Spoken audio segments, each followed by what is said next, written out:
xoş adamın alına ki, nəfsi öz əlindən əziyyət çəkir, başqalarını arxain eləyib özündən. Başqaları bunun yanında o qədər arxaindir ki, mənə bundan ziyan gəlməz. Bu bir parça nurdur insanlar arasında.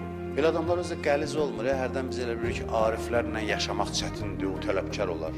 Ariflərlə yaşamaq çox rahatdır. Arif tələbkar da özünə qarşı, cəmaata qarşı. Mən oxumuşam, gecə namazında dururlar, neçəsində həyatında var.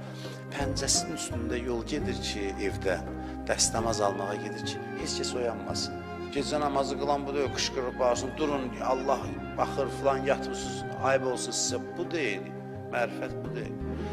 2 dənə əməl eləyib, basıb cəmaatın gözünü çıxardarsan ki, durun, ay bədbəxtlər, durun filan. Belə adamlar da var. Amma bunlar özünə qarşı tələbkardır, başqalarına qarşı müstəhəb ibadətdir. Ailəsi arxaindir, bu bizi bezdirməyəcək, bizlə sərt tutmayacaq, çətin rəftar eləməyəcək.